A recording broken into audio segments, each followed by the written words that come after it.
I'm Kristen. And I'm Maddie. We're sisters and heavy readers. Join us every single week to talk stories, interview authors, and collab with fellow book nerds. Welcome to the Kristen Mad Show. Welcome to the show, you guys. Today, we want to tackle something that may or may not be controversial. At the very least, it's quite confusing, especially if you buy any of your books at a major bookstore like Barnes & Noble.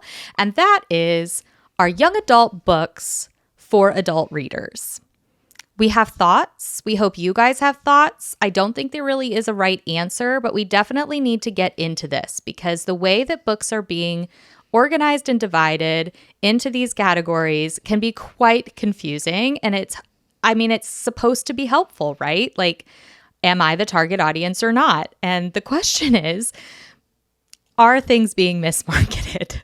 And are things helpfully organized or not? So we're going to get into it. Kristen, why don't you kick us off with some thoughts you have about the young adult genre in general and maybe how your thoughts have changed, because you were telling me that they have, that it used to be one way and now it's another. Yeah, YA is supposedly for like 12 to 18-year-olds. And spoiler, I am not any number between those two. Okay. And then new adult is 18 to 30. I am no longer in that bracket either. Okay. So when I add a book to my TBR and somebody says like, that's young adult, back in the day, I'd say, oh, it's YA. I'll just take it off my TBR because I'm not a young adult. I'll add it to my daughter's TBR. But once you've read a handful, a dozen of really good YA as an adult, now when somebody tells me something's YA, I actually like move it to the top of my TBR.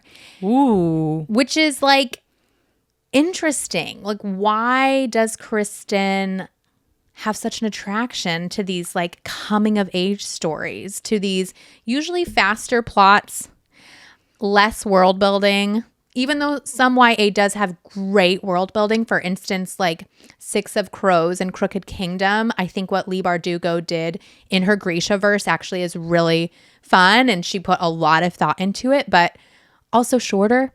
Like, maybe there's just so many duologies that are YA that really hit for me. So I don't know what it is exactly, but I'm excited to talk about it today. And maybe you guys can help us dissect in the comments what you think it is about this genre that's just so attractive.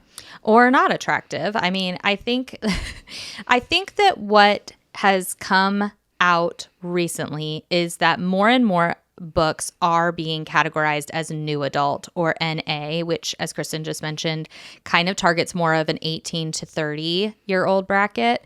And I think the main difference with those stories is that they are targeting the first adult experience. So maybe that's college, or a first real love, or identity, and who am I as a human being in this world. And so those stories, I think, is where a lot of romantasy falls right now. Mm-hmm. And if that was your gateway drug, like it was for Kristen and I, then you might be thinking like, okay, I think I like new adult, but I don't like young adult. And what we are finding actually is that the line between young adult and new adult is like super soft, really blurry. It's really difficult to tell, especially when we're talking about upper YA. So there's middle grade that is more for like middle schoolers, think ages 12 to 14 is what I saw. Okay. And then there's like upper YA, which is what I would consider to be something like Twilight. Yeah. So Twilight, the main characters are in their upper high school years. They are falling in love. There's life-threatening danger and violence. Yes, there's some identity, but like parents are still very involved in the plot because these are minors. Mm-hmm. And but they can drive, they can travel, they're dealing with higher stakes. So that would be like upper YA. And the only thing that would keep it out of the new adult bracket I think, is like that there's no explicit sex on the page. Right.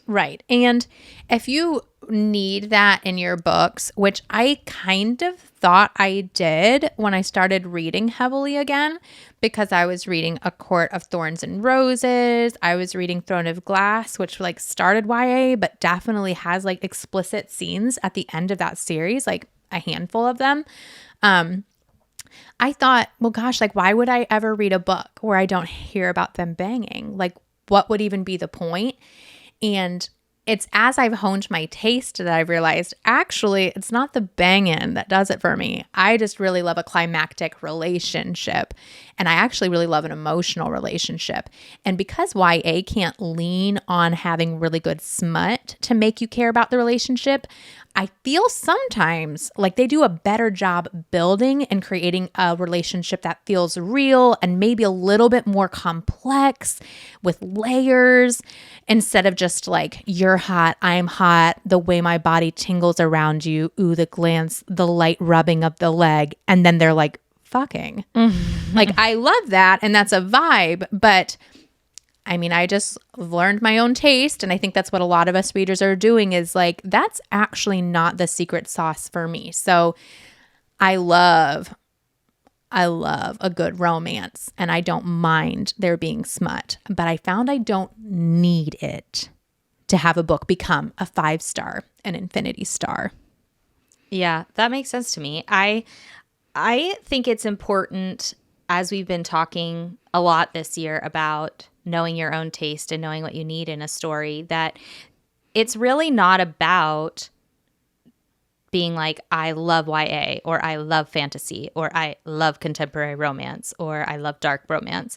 It's about knowing this is what I need in a story, and I can probably find that in all the stories, like, or, you know, in any genre or in any age bracket. So, and there are definitely people who do it well and people who do it poorly in every single one.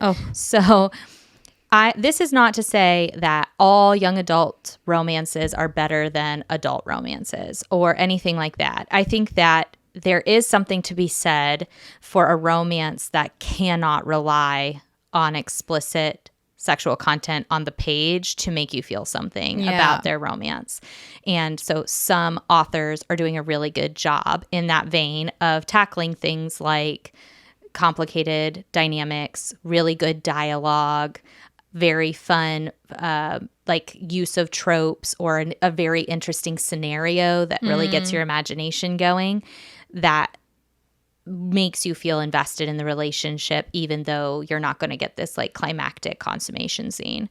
So Kristen has definitely some great recs. She spent more time in this area than I have. I just want to say on the other side of it, and this is not a criticism to young adult, but I do think that young adult that is correctly marketed to 16 to 24-year-olds is probably going to just deal with some themes that I'm less interested in at this point in my life. Sure. And so while I can probably totally get behind a world that's really well developed, or I might really enjoy the characters, maybe the characters feel very real and believable and are grounded and likable, and maybe the stakes are really interesting, like that can definitely happen. But often what I am finding is that the focus thematically is around, like, who am I? Do I have self-worth? How am I going to contribute to the world? And these are great themes, but they are definitely centered on a person coming of age. So, and I am not that person anymore.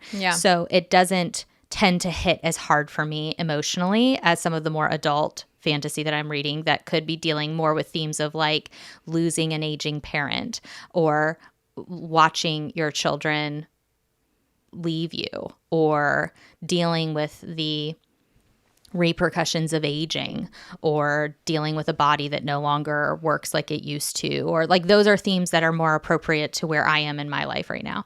But that is not to say there can't be huge strengths in a story that isn't necessarily written for you, where the main character doesn't represent you. Well, and I wouldn't want you guys to think that I'm telling you only read YA, or like Kristen only reads YA.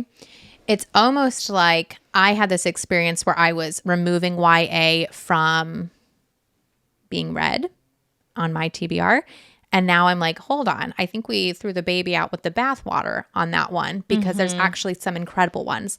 For instance, in Strange the Dreamer and The Muse of Nightmares, which is a duology by Laini Taylor. These are young characters, like your main man. He is like younger, but I would say like, I think he's like 19. But the other young characters, they're like gods and they like represent like adults even though they're young. So that also can help sometimes. I don't really like reading about like anybody younger than 16. I'm going to be honest, even that's really difficult for me.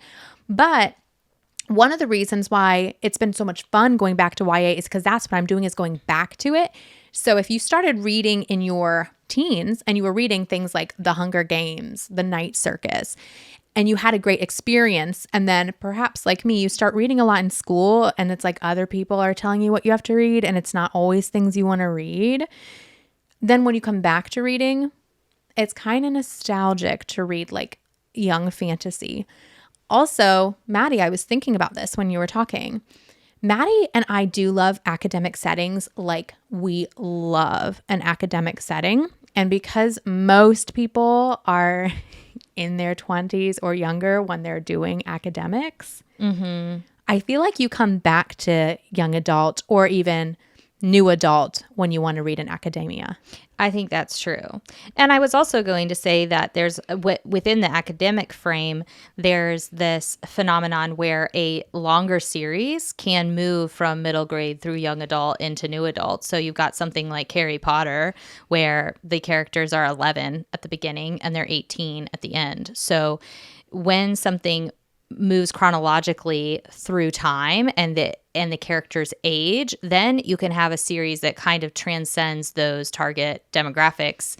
And in that case, I was also thinking Throne of Glass by Sarah J. Maas falls into this category too. Not that 8 years pass in the span of the 8 years, but because Sarah J. Maas, the author herself, grew 8 or 10 years while she was writing this series, her writing definitely develops.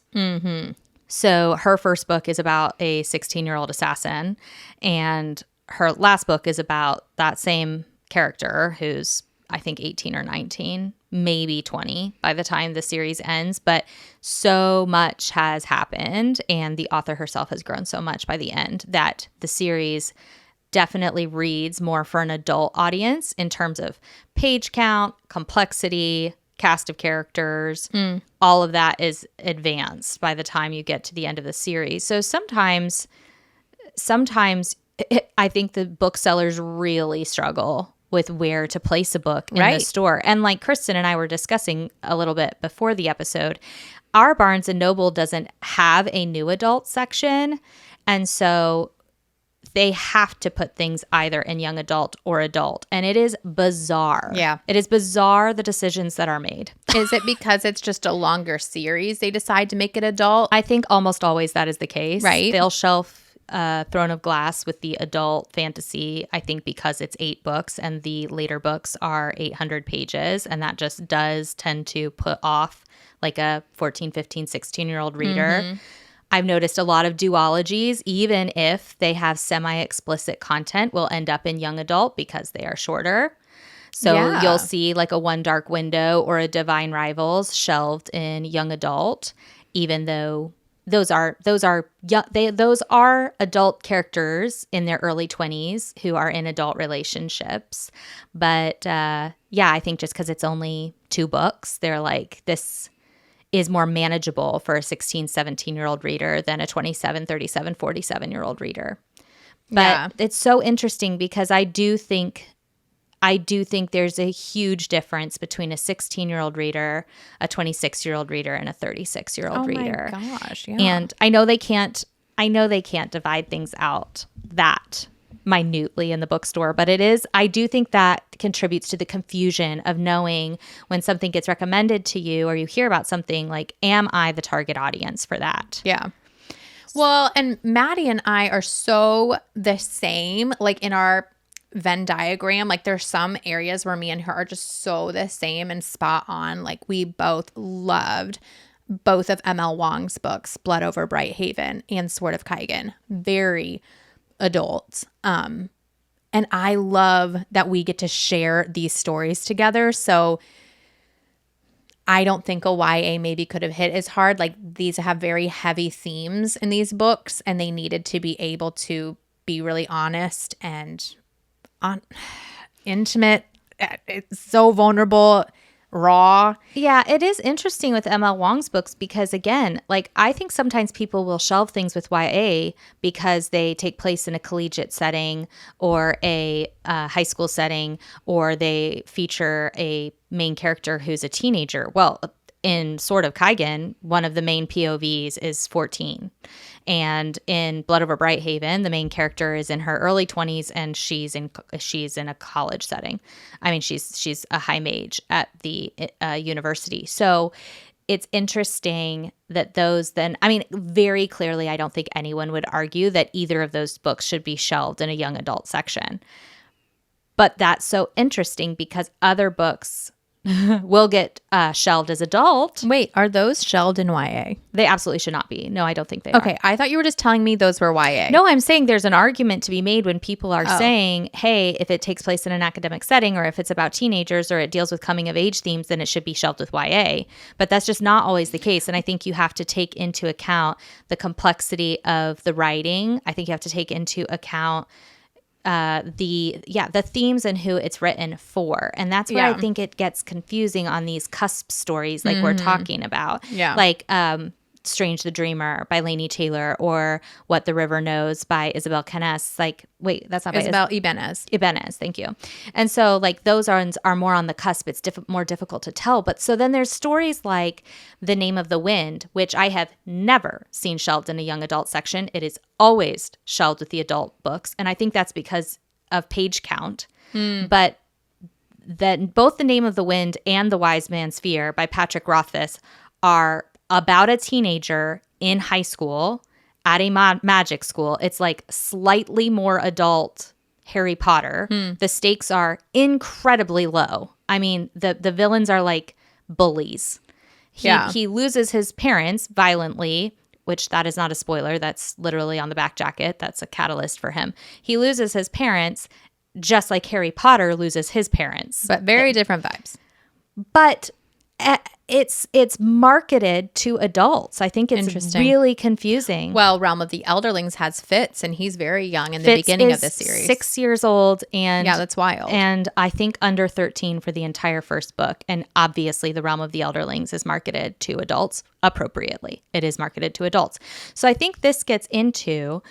I mean, we would love to hear you guys' thoughts in the comments, but this just goes to show, like, I think it's confusing to try to define what a YA book is. I think there are a lot of contributing factors that people consider. And I think that the main thing that the publishers are considering when they try to decide how to shelve books and how to market books is how can they capture the greatest audience that fit the same demographic. Wow. So I think with something like Patrick Rothfuss, going back to The Name of the Wind, I think it's that he used such, I would say, varied vocabulary and complex writing style and had such a large page count that they just didn't think they could sell it to teenagers. And they hoped they could sell it to adults who would appreciate the sophistication of the writing style, even though it's about a child or a teenager. And then I think there's other things that I think are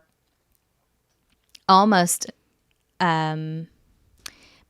potentially done a disservice. Something like Six of Crows was marketed to teenagers when I think it is easily marketed to adults, but she made the characters teenagers because they were going to sell it to teenagers. I don't believe it. I do not believe that Kaz is as young as he is. I think she could have aged all of those characters up 10 years and written this story completely the same way, and it could have sold to adults, and it does sell to adults for this reason. But it's just interesting. I think it has a lot more to do with what publishers think they can sell and who they think they can sell it to. Perhaps. But perhaps. And I think if you read Shadow and Bone, which you did, that one felt younger to me, and it was accurately younger. Like Elena is actually like she acts immature. She acts immature. But like Kaz acts like he's like a 45-year-old motherfucker out in the streets of Catterdam. Like he is. You know what though? I'm sitting here thinking, I had a little thought. When I want to read adult, I'm in the mood for some heavier themes. Not that YA can't have heavy themes, but like I don't think that they go to like the deepest levels. Like maybe a little bit more gruesome to get their point across. Maybe it's a little bit more ambiguous at the ending. It's like I'm going to work a little bit harder in my brain, okay, for me personally. But when I pick up a YA, it's because I kind of don't want to work as hard for my reading. I'm expecting it to be a little lighter on the vocab. Not that it can't have complex writing, but it tends to be a little bit more of a brain off activity for me. And I read largely for entertainment. I want to laugh. I want to feel butterflies in my stomach for the romance. I want to feel terror that my favorite character may or may not be stabbed. Like I want those feelings, but I don't necessarily want to spend an extra 5 chapters talking about it. So it's like snappy, efficient. I have a long TBR, but I kind of want like a nice hit, right, of my emotions. I want to hit. I don't want to work so hard for it. That's kind of how YA has felt for me. But this last weekend, I read Our Infinite Fates by Laura Stephen, and it's a standalone. And if nobody had told me that it was a YA, I would have not known it was YA. It had such an emotional impact for me, which usually I get from adult books that I've read. And it also handled some really heavy stuff. Like it was kind of gruesome at points. I mean, it definitely had a little bit of the touchy-feelies. I don't think I would give it to my almost 13-year-old daughter. I just don't think she's ready for stuff like that. So I think that's actually my favorite thing about YA is that sometimes it just feels a little bit less high stakes for me. And I'm not always in the mood for like, let's plunge into The Way of Kings. Like that takes some commitment, time, energy, brain on. That's fair. That's fair. And I think some of the reasons I don't always enjoy it is because I actually don't mind reading about younger characters at all. We brought up Ender's Game by Orson Scott Card in a recent episode, and Ready Player One. Sure. He's younger. Yep. Ender is 6. Ender Wiggin is 6 in Ender's Game. And I was thinking, I just think it's not about the age of the characters. I think you can tell a complex and intricate and important story that features young people. I think it's more about, for me, I end up getting annoyed when everything is spelled out to me in an oversimplified way. And that just tends to be more the case with young adults. So I agree with you, Kristen, that I would not give Our Infinite Fates to a 14-year-old. No. However, I don't know that I do think that it was oversimplified in some areas, just thematically, which is fine. It just was like, it was just explicit. It was like, this is what this is. This is what this is. Love that. And this is how I feel. And it's like, okay, sometimes I think there's a aspect to adult fantasy where they're going to trust the reader to pick up on things without stating it explicitly. They're just going to kind of show what happened and let you fill in the blanks of how the person's feeling because they've shown you enough for you to understand what's going on. And so I think that happens often in books like let's say something like The Realm of the Elderlings, which is, again, about a child, but you never know in an explicit way, let's say, what Fitz is thinking. And I think sometimes I love that because it feels more realistic. Like how often in our own heads are we explicitly like, gosh, I feel so jealous and insecure right now.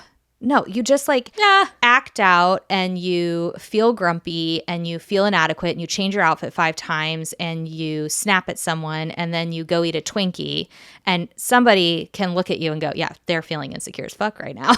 Right. But we're not putting names to our emotions as often. Often we're not labeling things as simply in our own heads. And I think that in young adult fiction, the author does that a little bit more for the reader. They try to just make it very clear, this is what this person is feeling right now. And that's fine. I think that that is helpful to readers who are learning how to articulate how they feel. Right. I think it's super helpful. And to your point, Kristen, if you're on a walk doing dishes, living your life, and you're just off to escape into a world and hang out with some characters you're enjoying and hear this really interesting tale woven, you're not necessarily like needing it to be super nuanced and subtle. You're like, it's fine. Just tell me that they're insecure and we'll move on. It's fine.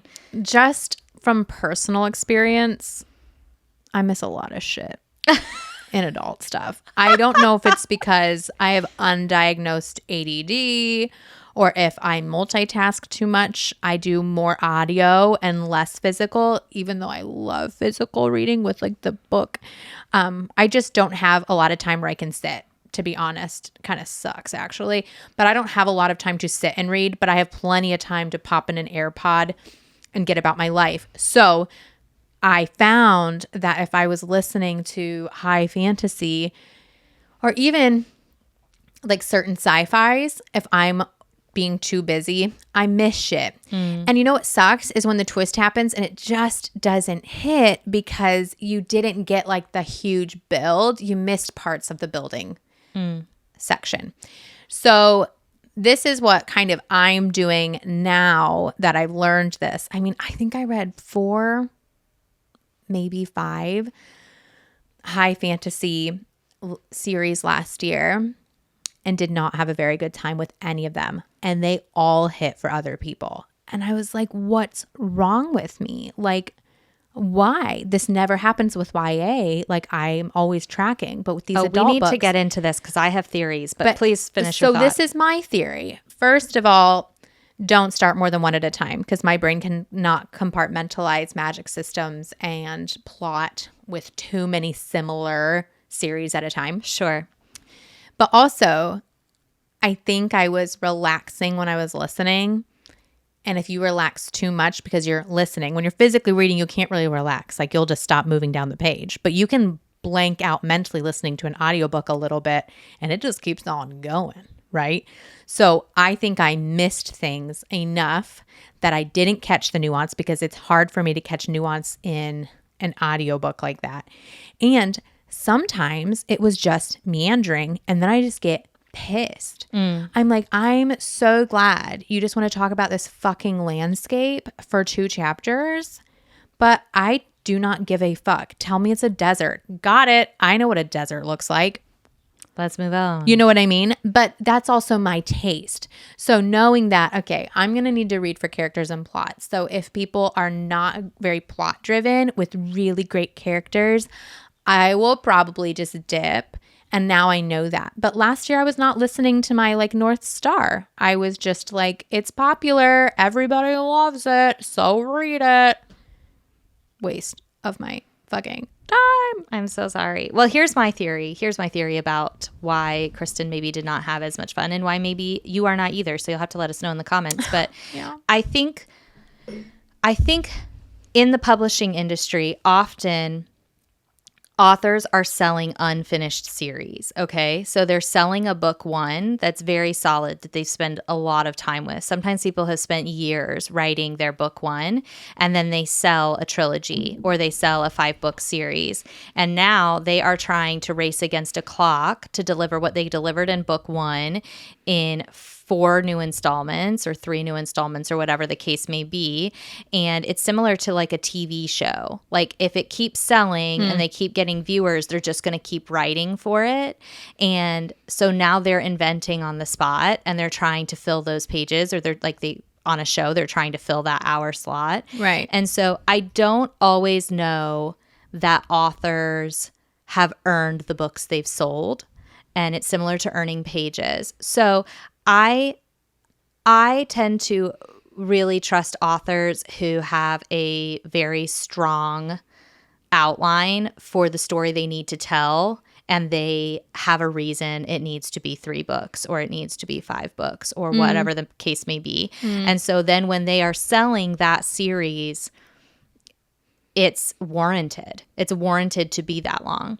So, oh my gosh, Maddie, I have to say before you go on, because I have a thought. Can you put a pin in your thought? yeah. You know the show Lost? 2 seasons too long. One of the funnest shows I've ever seen. Just love this deserted island. Love, like, I don't want to do any spoilers, but you guys should all watch Lost. But stop 2 seasons ahead because it was so popular and people loved it. They're just going to keep making it. But what it did is it tainted something that I thought was so great. It was a really strong concept. And sometimes, like, maybe I'm in the mood for like an 8 to 10 episode series situation, but I'm not always in the mood for a Game of Thrones commitment. And I loved Game of Thrones, but I don't have hundreds of hours to give to shows and books unless they're really good. Now, Game of Thrones is like the perfect example of, I feel like, earned episodes. Like every episode, I feel like I was moving forward in my plot, or at least that's how I remember it. But okay, for instance, Gilmore Girls, which is a really fun vibe show and people love it. Maddie is like one of the cult followers of Gilmore Girls. I look at that series and I'm like, I know that some of these episodes are just going to be a waste of my time. And they just wanted to, like, it's just vibing. So it's the same in books. Like if you can relate it to those things that some authors I think are like, yeah, I could make an episode on this for no reason at all. It could be somewhat entertaining. And it's like, okay, well, I want the plot to move forward, which is so fair. And so what I want to discuss around adult fantasy, where I think this is not the case and where I think it works better for me as a reader, is when the scope of the story is large enough that it's going to require those pages to give you that story. So if we take something like A Song of Ice and Fire, it's very possible that George R.R. Martin could have told the story of the Starks in a book.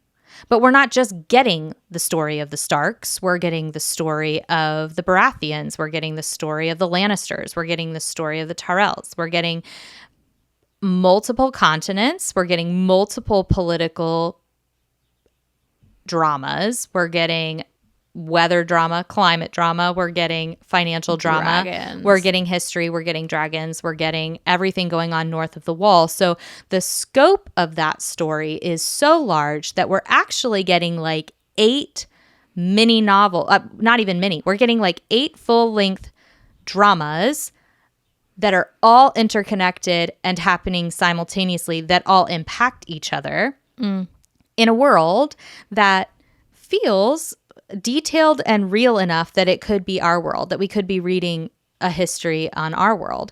So when that is the case, and when you have a mind and an artist and an author who is capable of that level of complexity and intricacy, there's going to need pages. Like they're going to need pages to tell that story. They are going to need multiple volumes, and that's earned. That's earned. So that is why it is very difficult for me to commit to an adult romantasy series where there's just no reason to have 5 volumes when the primary story we are interested in is the relationship between 2 people. That, like, I just don't need 5 volumes about 2 people.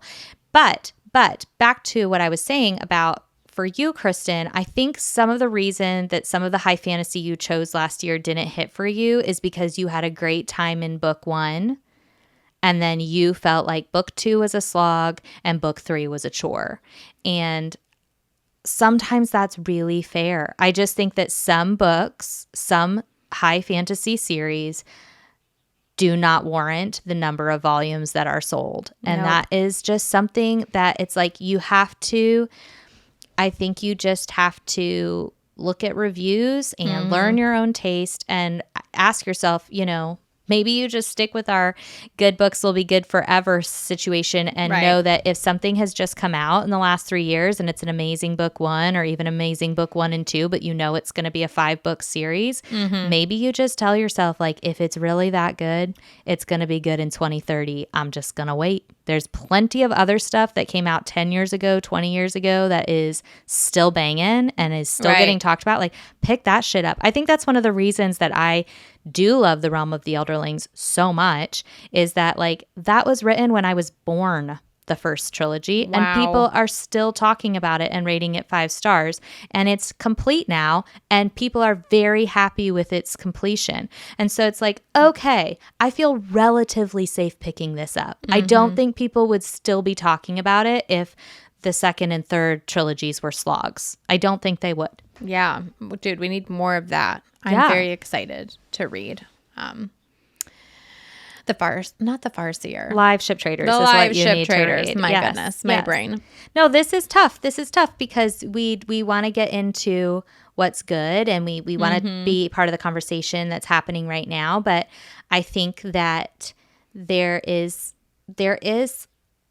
a barrier to entry on some of these longer series, and you know, publishers are a business, guys. They're just trying to sell books, you know? And I think there is some philosophy around, if people have already done the work of reading a book one and they're already invested, they're more likely to pick up a second, third, fourth book of a series they're already hooked into. So it feels like an easy sale, you know?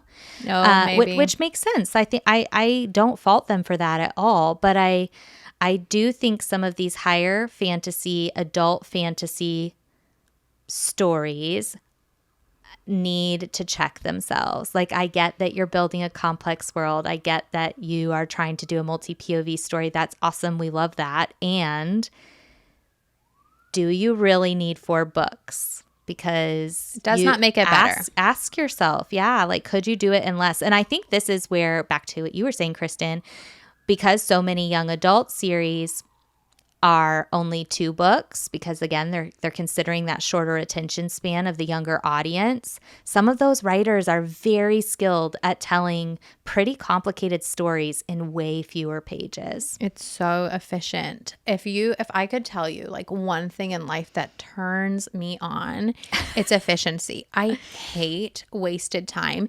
And here's something that came to my mind while you were talking. Reading for me is my most leisurely time, and it is my me time. The rest of my life is very, very difficult in a great way. I've got little kids. I've got a pet. I run a home. My husband's a first responder who works 24-hour shifts. So I am like momming it alone very often. I feel like my life is very full by choice, and I love it. So I'm go, go, go, go, go. And then when it's time for me to read and it's my moment, frickin' finally, and I know y'all can relate to this, the last thing I want to do is do something that feels hard. I'm like, excuse me, I want to be able to do a puzzle while I am doing this. I want to walk my dog in beautiful nature. I want to take a bubble bath and read. I want to lay in bed with my little hot drink and a snack. And so what I associate with that is reading that feels good to me. So whether it's YA, adult, sci-fi, a memoir, I just want to be taken to a place where I feel the emotions of like cozy family, beautiful romance, adventure. And so I really don't care what the age bracket is. I just don't want to feel like, oh my gosh, I only had an hour and a half for myself tonight, and I spent all this time listening to some author literally just like stick their chest out and be indulgent.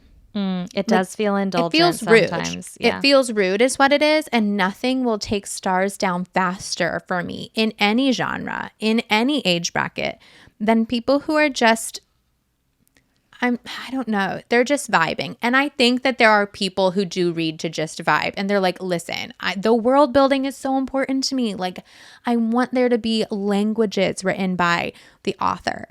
And I want there to be new creatures that take a long time to describe, and like a galaxy. That is so good for you. That's so good for you. And also, like, we just have to talk about Lord of the Rings for a second, which is the foundational world building fantasy. And that man told his story, multi-POV, huge cast of characters, the most complex, beautiful world almost ever written. And he told his 3-book story in 900 pages. Oh my gosh, that man, if I could kiss him on the mouth. And people talk about him being indulgent and writing like long-winded descriptions of things. And I'm like, he told his entire epic, which involves like 4 large-scale battles, in 900 pages. Yeah.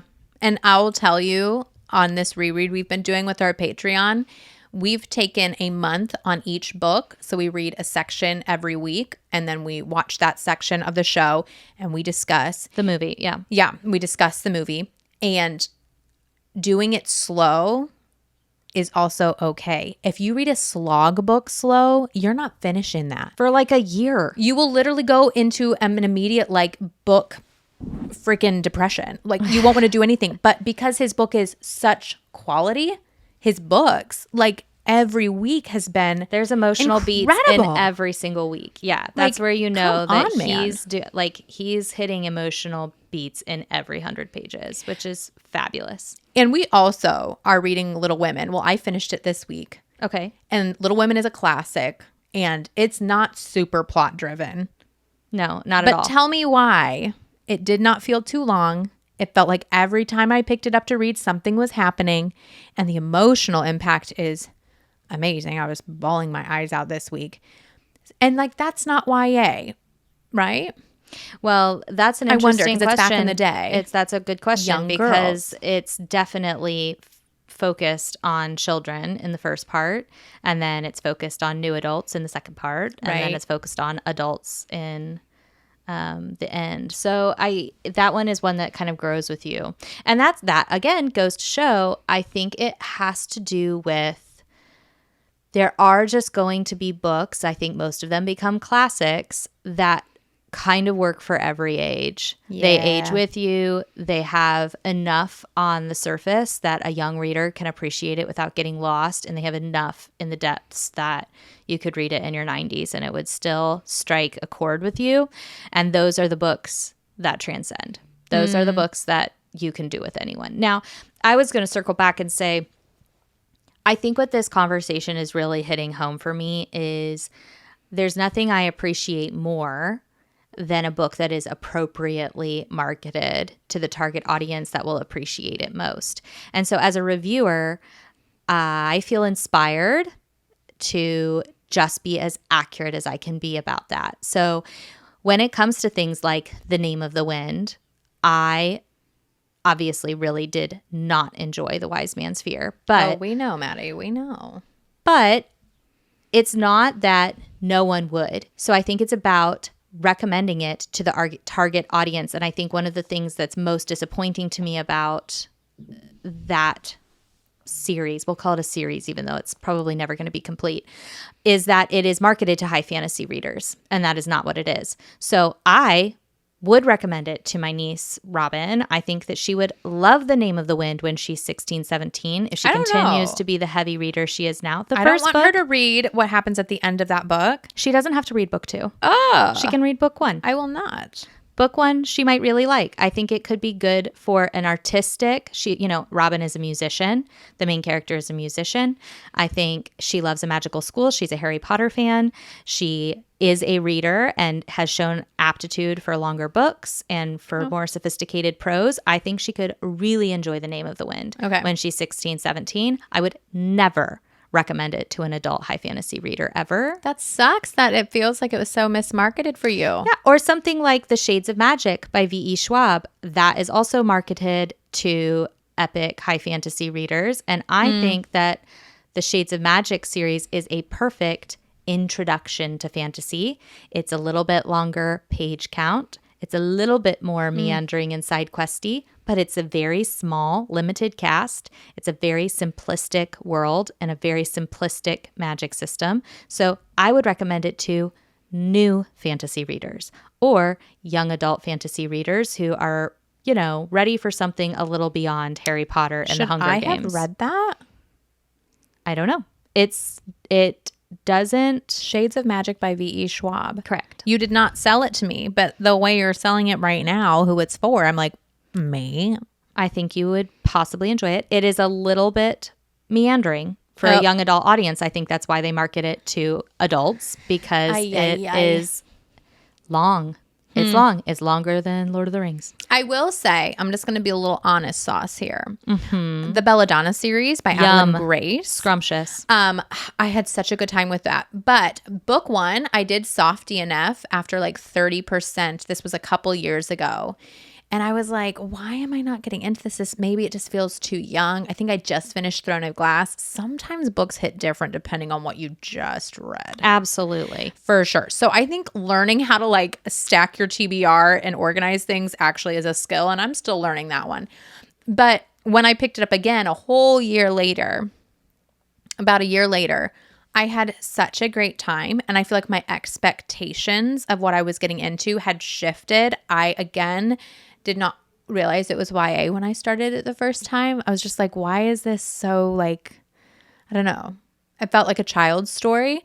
But Wisteria, oh my gosh, like her third book, that was some of the most like romantic pining I had ever read. And I felt kind of scared. Like it's like a little dark girl book. Yeah, I think that Belladonna is interesting because there are readers who definitely set it down, and I think it's because, yes, it's marketed to new adult romance readers who are used to a very quick, tropey intro, and that's something that hooks you right away. And Belladonna is a slower start. Yeah. It definitely leans into its gothic roots and its inspiration in that genre. And it doesn't immediately introduce you to the love interest. You're not immediately starting to see those tropes come forward. And so it's got a slower, more adult, I would say, holds your hand a little less in the beginning start. And then the tropes kind of come in later. That series, I feel like with each book, it's better.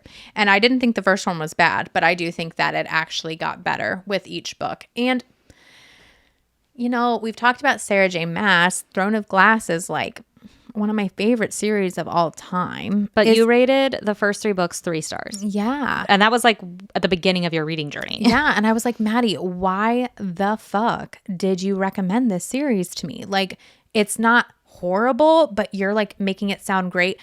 And she just was like, hold on. I don't care how long it takes for you to read this. It's going to be worth it. And then by the time I got to the end, I almost kind of like the barrier to entry is what you keep saying. I like that phrase. Yeah. Like kind of like you kind of have to like sing for your supper, Maddie says. You kind of have to put in the work to care about the characters. And like, they're not your favorite people in the beginning because they all have arcs. So like, they're just not your fave and you see them go through stuff. And then by the end, you're like, I love these characters. But I mean, maybe this is tea. But when I read Crescent City, I still didn't give a fuck. Crescent City is a whole nother story. I don't know that we can. I mean, I don't know if we can get into it, but I'm just saying sometimes too, just because an author really hits with one, they're not like an auto buy, like everyone's going to be a 5 stars. So here's the thing about Sarah J. Maas, since we're talking about it, it just struck me. I think that Sarah J. Maas is the perfect example of new adult writing because all of her FMCs are going through identity arcs. They're all learning to be more confident and love themselves. That's usually what they experience thematically. Nothing wrong with that. Love it. But once I read it 12 times in that many pages, I'm kind of over it. I think by the time I got to Crescent City, I was just like, I really don't care about Bryce's confidence journey. I just don't care about it. And here, that's fine. That doesn't mean it's not valid and it doesn't have a target audience because it absolutely does. And I think that the thing that keeps me reading Sarah J. Maas as an adult, because I'm not really identifying with her characters or their arcs, is that I do love her worlds. Yeah. And I specifically love the Throne of Glass world. Yeah. I like that magic system and I like how political that story was. And like urban fantasy, it does not hit the same for us. Not for us. Yeah, we don't tend to love it as much. More like a medieval vibe. Like, I don't know. I was going to piggyback off of what you said, Kristen, when it comes to long series in comparison to YA. I think one of the reasons that some young adult series, obviously, I really, really love. I always think about The Infernal Devices because it just packed. I can't wait. By Cassandra Clare. Yeah, it just packed such an emotional punch for me. I also feel this way about Legendborn. But there are definitely young adult fantasies that have poignant emotional impact for me. But overall, I would say it actually takes me a lot of time in a pretty complex world to get to that depth of emotion. And that is why I prefer long series, high adult fantasy, because once I'm into that 6th, 7th, 8th book, that installment, and I spent this much time with characters, I've seen, multiple generations in this world, multiple families or multiple political factions facing down really high stakes and going through growth arcs. I've seen children become adults or that kind of thing. Then those emotional beats, just nothing hits like them. Yeah. And it doesn't always take multiple installments. I mean, we keep bringing up Emma Wong, and she's just a master. She can just get you there in like 200 or 300 pages. It's fun. It's a remarkable skill. How to Lose a Time War.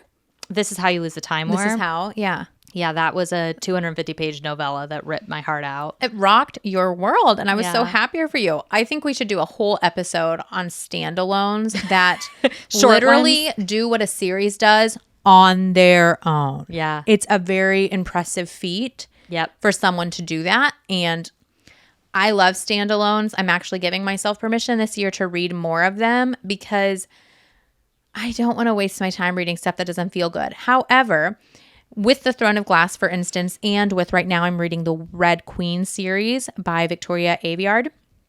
And I've been told by people, like Maddie said with Throne of Glass, I've been told it's Red Queen. The first couple books aren't the best, but the last books are fantastic.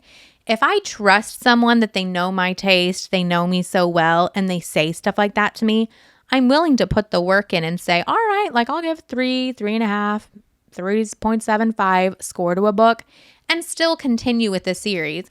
But I'm not doing any like under 3-star series. Like if it starts out that low, I'm going to say, see ya. Yeah. Yeah. Girl ain't got time. And my TBR is just staring at me. Right. Come over here, Kristen. Right. Yeah. And so I think the thing that strikes me is that we just have to be clear. We just have to be clear why things are hitting and who we think they're hitting for, regardless of whether it's marketed to adults or young adults or new adults. It's like, all right, who is it for? Who is this for? Is this for someone who's just looking for a lot of plot and action? Is this someone who's looking for character moments? Is this someone who wants really good world building? And there will always be, I mean, I just want to come back and hit this point home. Like there will always be stand out stellar stories that transcend their box. Yes. And you mentioned the Grishaverse. I can't think of a better example right now. I'm just like, yeah, I think that Leigh Bardugo's world and magic system. She slayed that. Yeah, transcend where she was writing and who she was writing to. And I think then she just aged her characters appropriately for the target audience. But we love that. Lots and lots of adults love the Grishaverse. Yeah, like a truly good time. I think we'll leave you guys with our intention. If you follow us for reviews or you listen to our podcast, thank you for spending some of your time that you could be reading to listen to us, Sister Gab. But our intention now, we have created a new focus, is we just want to read enough books that no matter what you like, we can have some great recs for you. So we try to read all the genres, all the different YA, new adult, high fantasy, romantasy. Like we want to have such a beautiful mixture for you that you could ask us for a rec and you could always get something from us. And we don't just want to give you a rec because we read it. Totally. And I think that even more, it's like, Kristen and I will make top lists. Obviously, we are on our own reading journey and we are looking for our own 5-star reads and favorites. However, as we make recommendation lists and we discuss literature with the internet, our number one goal is not to get you to love what we love and hate what we hate. That is absolutely not our goal. Our goal is to help you find what you will love. And so there are plenty of 3- and 4-star books for us that when we read it, we still get a ooey gooey feeling because we're like, oh, I know this is going to be 5 stars for somebody. Mm-hmm. It's still quality, even if it's not. Even if it didn't hit specifically for our taste. And we feel that way about each other. There are times when I'm reading something that it's like, oh, I've just read one of Kristen's new favorite books. I can't wait to recommend this to her. And it's maybe like a 4-star for me. And I think vice versa. Like Kristen had a a transcendent time with Our Infinite Fates. And I am so happy for her. It made me want to read it immediately because I want to, understand and see for myself that, oh yeah, this is so Kristen. And for me, it was maybe between like a 3 and a 4 star. And there were parts I loved, and it was not a bad time at all. And I love that. Like, I love reading a book that I know is going to hit so hard for somebody. And now I have it in my back pocket to give them when the time comes. And there's no greater feeling as a reviewer or a book recommender than to know like you've got the sauce for somebody. Yes, and to have read enough that you're not just giving them the 1 or 2 that you've read. Yeah, it's like, oh yeah, you want a YA book? I've read 2 of those. Try one of these. Like, no. And I want everybody who wants to recommend books and start book online accounts to do it. If that is a dream in your heart, you do it, girl. You go, girl. But where are you going? Where the fuck are these recs coming from? If you're only reading 2 books a month and you just hype both of them as 5 stars, but really it's just because it's all you read that month, I don't know if I can trust that, to be honest. And I want to never be like that. Like, if I read a book, I want to be as honest as possible. So I don't know, it's a little bit of my soapbox there, but I'm just like, what is going on the internet these days? Everybody's like, I read a book, you should read it. I'm like, why should I read it? So I have to ask myself, Kristen, why do you think that somebody should read a book? So I love having these talks with my sister, but I also feel like there is always a chair or 2 in the room for you to take a seat. So go down in the comments and give us your thoughts on today's topic. We definitely gave you a lot to think about. And if you are listening to this anywhere you can rate and review, please do that. It really does help us out. And if you're watching us on the tube, you can like and subscribe. We greatly appreciate it. I love doing these roundtable discussions. So let us know if there's another topic you guys would like us to tackle. Specifically ones like this where like there really is no right answer, guys. Like, who knows whether young adult books should be read by adults? We don't know. We just have thoughts. Let us know what you want us to tackle next, and we will see you guys in the next episode.